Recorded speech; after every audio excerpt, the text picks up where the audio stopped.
आनंद लो प्रतिदिन जीवन का में आपका स्वागत है। मेरी बात सुनने के लिए धन्यवाद। आज मैं आपको अपने बहुत प्रिय विषय के बारे में बताना चाहती हूँ। आज का विषय है अपनी स्वतंत्रता। हमारा व्यक्तित्व परमेश्वर द्वारा दी गई एक भेंट है। हमारे साथ बने रहिए। इस शक्तिशाली शिक्षा का नाम है स्वयं को पहचानिए। मुझे विश्वास है कि यीशु ने हमें इस बात की स्वतंत्रता दी है कि हम अपने आप को पहचान सकें। कई व्यक्ति हैं जो दूसरों की तरह बनने में अपने आप को पीड़ा देते हैं। दूसरे व्यक्तियों के साथ अपनी तुलना ना करें। दूसरे व्यक्तियों के प्रतिस्पर्धी ना बने। उनकी अच्छी चीजों को देखते हैं, फिर अपनी ओर देखते हैं, तब आप अपनी कमियों से दुखी होते हैं, क्योंकि आप उनकी तरह अच्छे नहीं हैं। आप उनके समान नहीं हैं। आपके पास वो वरदान नहीं है जो उनके पास है। आपके पास उनकी तरह योग्यता नहीं है। जो वो कर सकते हैं आप नहीं कर सकते। अच्छा, आप क्या जानते हैं? मैं एरिक की तरह बाजा नहीं बजा सकता और नहीं माइकल की तरह गा सकता हूँ, पर मैं उपदेश दे सकता हूँ। प्रत्येक व्यक्ति जो कर सकता है वो दूसरे भी कर सके, ये जरूरी नहीं है। हमें ये जानना जरूरी नहीं है कि हमें अच्छाइयाँ क्या है। हमें ये जानना है कि हमें बुराइयाँ क्या हैं और हमें उसके बारे में सोचना चाहिए। मैंने कहा कि हमें इस विषय में सोचना जरूरी है। हमें इस विषय में सोचने की बहुत जरूरत है। कुछ व्यक्ति दूसरों से तेज होते हैं। कुछ बच्चे पुस्तकों से सीखते हैं और कुछ बच्चे उदाहरणों से। आपको किसी दूसरे बच्चे से अपने बच्चे की तुलना नहीं करनी चाहिए। जैसे तुम अपनी बहन की तरह श्रेणी नहीं ला सके। अच्छा, हमारा छोटा लड़का हमारे स्टेट साइड कार्यालय में सीईओ है और बड़ा लड़का विदेशी कारोबार संभालता है। और जब वो बच्चा स्कूल से निकला वो बहुत ही खुश था। वो स्कूल से नफरत करता था। वो किताबें पढ़ना पसंद नहीं करता था। तब मैं सोचती थी कि ये बच्चा अपने जीवन में क्या कर पाएगा, क्या करेगा ये लड़का। और वो परमेश्वर के उपहारों तथा योग्यताओं से पूर्ण है। इसलिए वास्तव में आपके पास ऐसा बच्चा है जो नियमित रूप से नहीं पढ़ता है। इसका मतलब ये नहीं कि उसे कुछ भी नहीं आता। आप अपनी दूसरों के साथ तुलना करना छोड़ दें। अपने आप को पूर्ण समझें जैसा परमेश्वर ने बनाया है।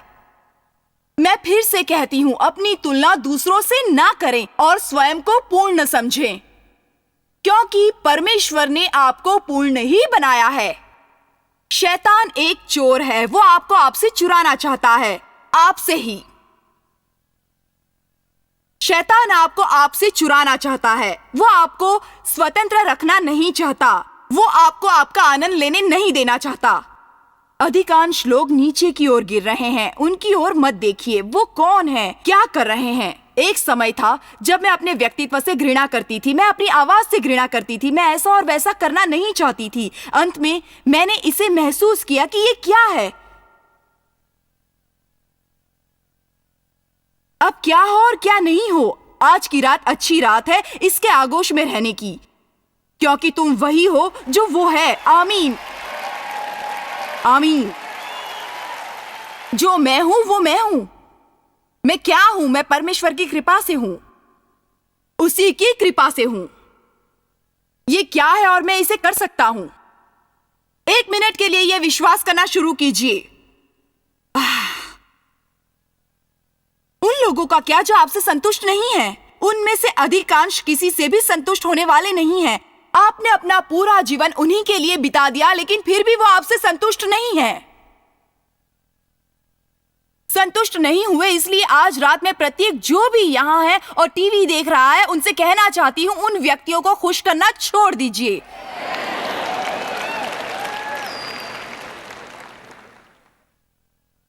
और स्वयं का आनंद उठाइए। जब आप स्वयं खुश रहना शुरू कर देंगे तब आप स्वयं खुश रह सकेंगे और तभी आप दूसरों को भी खुश रख सकेंगे। जटिल होना छोड़ दीजिए, तभी आप खुद को दूसरों से कम जटिल पाएंगे।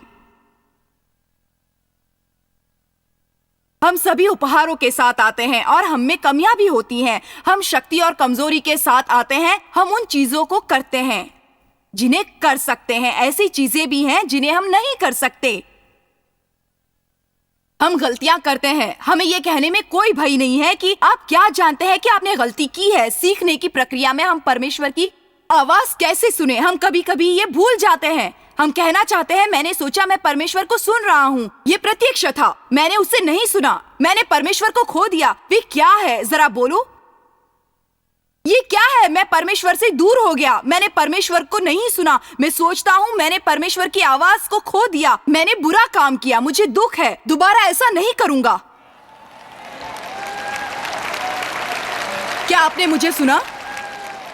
हमें दूसरे लोगों की तरह अपने आप को पूर्ण समझने की बात छोड़नी चाहिए, जबकि हम पूर्ण नहीं हैं। उनमें से अधिकांश लोगों की बहुत समस्याएं होती हैं, आपसे भी अधिक समस्याएं।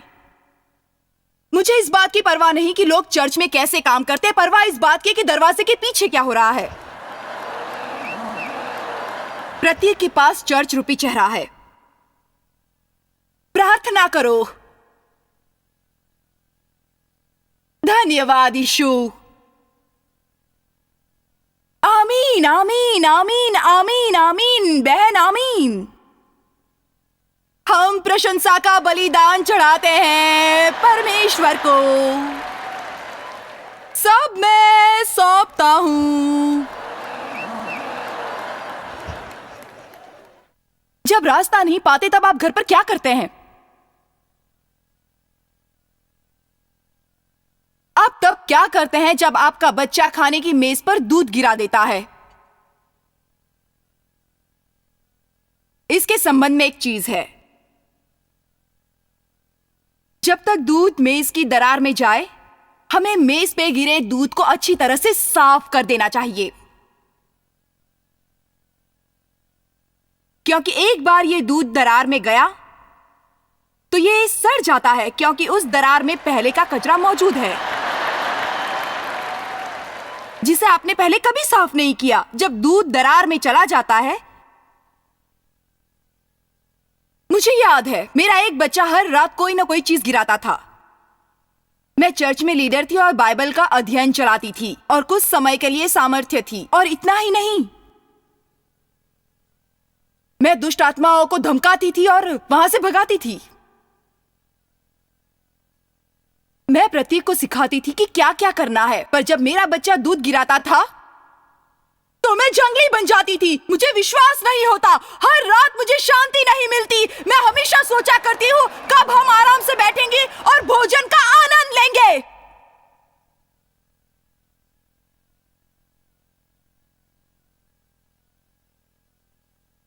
तब मेरे बच्चे शैतान जा चुका होता था।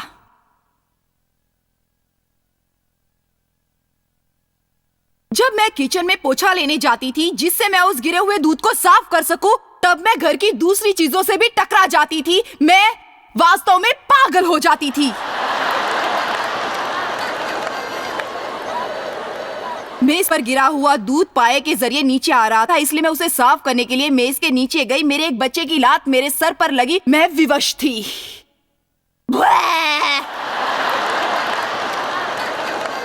क्या कोई मेरी भावनाओं को महसूस कर सकता है? उस मेज के नीचे पवित्र आत्मा मुझसे बोली, परमेश्वर को सुनने के लिए चर्च में होना जरूरी नहीं, आप परमेश्वर को कहीं भी सुन सकते हैं। उसने कहा, जॉयस क्या तुम जानती हो, तुम्हारे कितना भी गुस्सा होने से ये दूध फिर से ग्लास में नहीं जा सकता, इसलिए इस बहाव से ये सीखा जा सकता है कि बहाव के साथ कैसे चला जाए। क्या आप जानते हैं वो क्या कह रहा था? वो कह रहा था, ये क्या है, इसे समझो। हम हमेशा कोशिश करते हैं कुछ ऐसा करने की जो किसी ने नहीं किया। हम अच्छा काम कर सकते हैं, छोटी सी बात को लेकर दुखी होने की जरूरत नहीं है।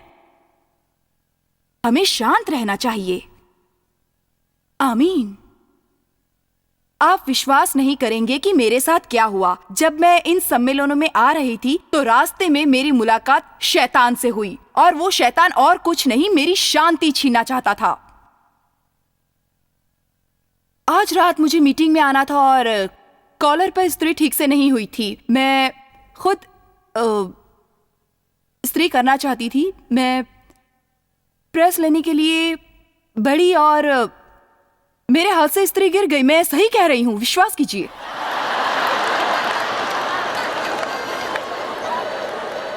6:30 थे, मुझे इसकी जरूरत थी। हम अपनी प्रेस साथ ले जाते थे, इसलिए मैं होटल गई और वहां की प्रेस ली और कपड़ों पर प्रेस की। मैंने नहीं समझा कि ये कैसे हुआ। जब आप उसमें पानी डालते हैं तो पानी वापस आपके कपड़ों में आ जाता है, लेकिन ऐसा हुआ नहीं।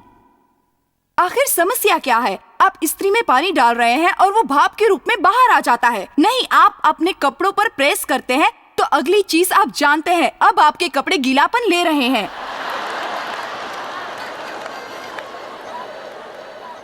मैं इस प्रकार की बेकार की बातों को सोचती हूँ। महीने में 3 बार डॉक्टर के पास जाती हूँ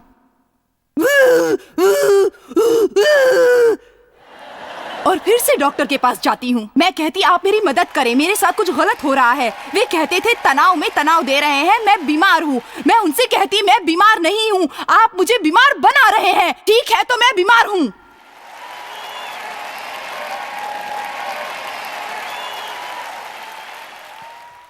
इस साइकिल से आप कितनी बार जाते हैं?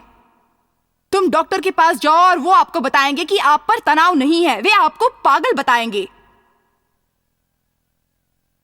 क्या कि उन्हें आप में कुछ गलत दिखता ही नहीं है? क्या आप जानते हैं, मैं तनाव से मुक्त हूँ, मैं प्रसन्न हूँ। मैं डॉक्टर के पास भी कम जाती हूँ। मैं अपने आप को स्वस्थ महसूस करती हूँ। मुझ में परिवर्तन आ गया है। मैं ये सुनकर गर्व महसूस करती हूँ।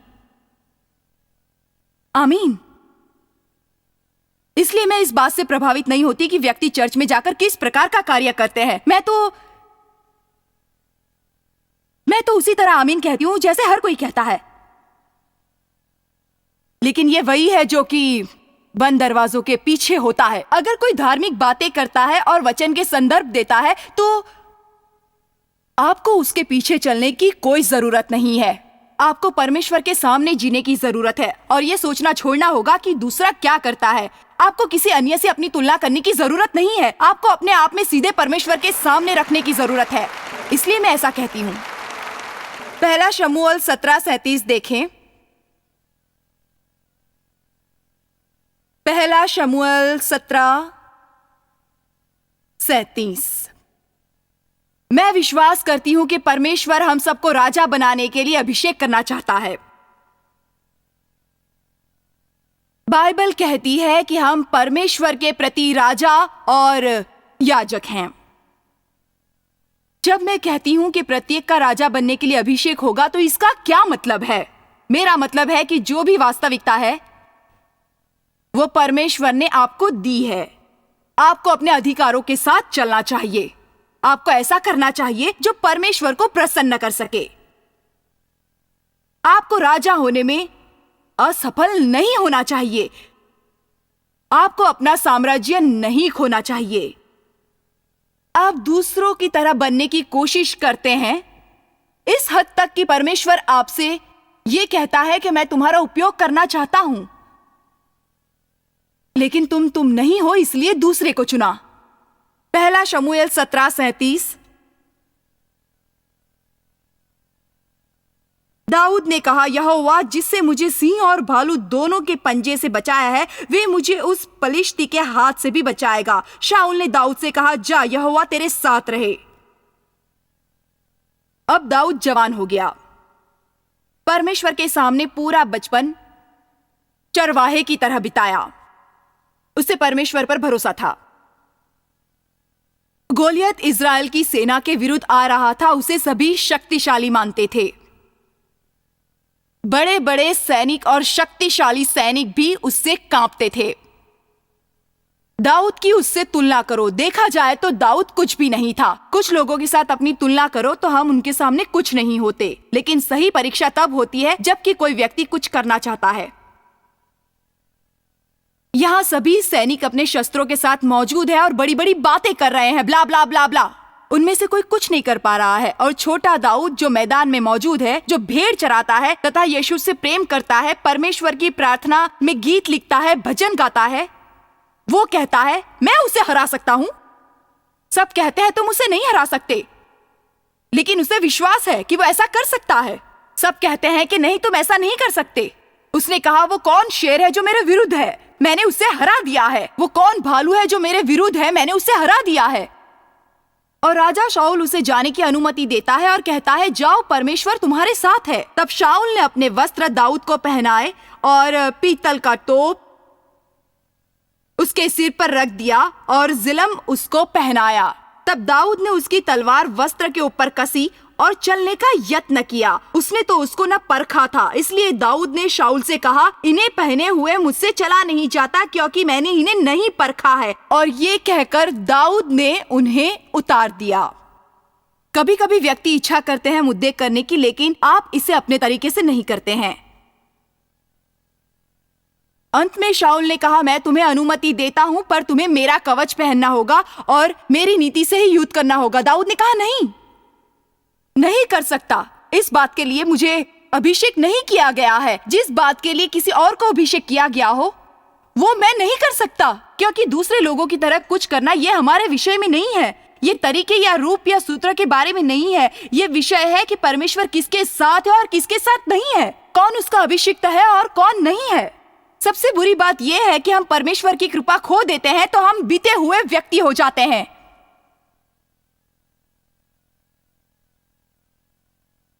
दाऊद परमेश्वर में विश्वास रखता था, पर शाऊल के कवच में विश्वास नहीं रखता था। शाऊल ने कहना शुरू किया, परमेश्वर तुम्हारे साथ है, लेकिन परमेश्वर के साथ चलकर वो सफल हो जाएगा, इस बात पर उसे बिल्कुल भरोसा नहीं था। दाऊद ने कहा, मैं ऐसा नहीं कर सकता। उसके पास गोलियत को हराने का एक रास्ता था। वचन 40, तब उसने अपनी लाठी हाथ में ली और नाले में से 5 चिकने पत्थर छांट कर निकाले। क्या कल्पना कर सकते कि उन्होंने उस बच्चे के बारे में क्या सोचा होगा? उसके पास कोई कवच नहीं, ना कोई हथियार। वो पानी में जाता है और खोजकर 5 पत्थर निकालता है और उन पत्थरों को अपने झोले में रखता है और अपना गोफन हाथ में लेकर पलिश्ती के निकट गया। जब पलिश्ती उठकर दाऊद का सामना करने के लिए निकट आया, तब दाऊद सेना की ओर पलिश्ती का सामना करने के लिए फुर्ती से दौड़ पड़ा। बाइबल कहती है कि दाऊद लड़ाई की रेखा की ओर दौड़ा। कभी कभी हम सोचते हैं कि वो मारा जाएगा। परमेश्वर हमें कुछ करने के लिए विश्वास देता है, लेकिन हम सोचते हैं कि हम मारे जाएंगे। ओ परमेश्वर, मैंने क्या कर दिया? वो जानता है कि परमेश्वर उसके साथ है। परमेश्वर के वचनों को साथ लिए वो कहता है, दाऊद ने पलिश्ती से कहा, तू तो तलवार और भाला और साग लिए मेरे पास आता है, परंतु मैं सेनाओं के यहोवा के नाम से तेरे पास आता हूँ, जो इजरायली सेना का परमेश्वर है, और उसी को तूने ललकारा है। आज के दिन यहोवा तुझको मेरे हाथ में कर देगा और मैं तुझको मारूंगा और तेरा सिर तेरे धड़ से अलग करूंगा, और मैं आज के दिन पलिश्ती सेना के शव आकाश में पक्षियों और पृथ्वी के जीव जंतुओं को दे दूंगा। तब समस्त पृथ्वी के लोग जान लेंगे कि इजराइल में एक परमेश्वर है। जो मैं कह रही हूं, क्या आप समझ रहे हैं? स्पष्ट रूप में इस बात का प्रश्न नहीं है कि क्या आपके पास है और क्या आप नहीं कर सकते। हमारे जीवन में सिर्फ एक ही बात महत्व रखती है कि क्या परमेश्वर हमारे साथ है या परमेश्वर साथ नहीं है। जब मैंने पिछली रात को दूरदर्शन पर एक मुलाकात देखी, अब सुनिए, मैं वहां बैठ गई। मैंने पसंद किया। मैंने एक उपहार के रूप में कार्य किया। मेरा मतलब यह है, मैं नहीं जानती थी उन्हें क्या पूछना था। मुझे कोई कल्पना नहीं थी। मैं वहां जाकर बस आराम से बैठ गई। आप सोचेंगे मैं इसके लिए 100 सालों से अभ्यास कर रही थी। क्या आप जानते हैं? आप नहीं जानते कि मैं कितनी साधारण हूँ। ये मुझे डराता है जब मैं सोचती हूँ कि मैं कितनी साधारण हूँ और मैं सामान्य हूँ। अगर मैं बैठती हूँ और मैं सोचती हूँ कि मैं क्या क्या नहीं कर सकती। ओह नहीं, वहां बैठकर लगता है जैसे 14 बोतल गोलियां खा रखी हूं। किसी ने मुझसे पूछा कि क्या आप डरती नहीं, क्या आपको डर नहीं लगता? मैंने कहा कि आप क्या जानते हैं, मैं कभी इसके बारे में सोचती भी नहीं हूँ। मैं जब भी मुंह खोलती हूँ परमेश्वर का नाम लेती हूँ। परमेश्वर, या तो आप मेरी मदद करो क्योंकि मैं आपका नाम जप रही हूँ, नहीं तो हमें लोग मूर्ख समझेंगे।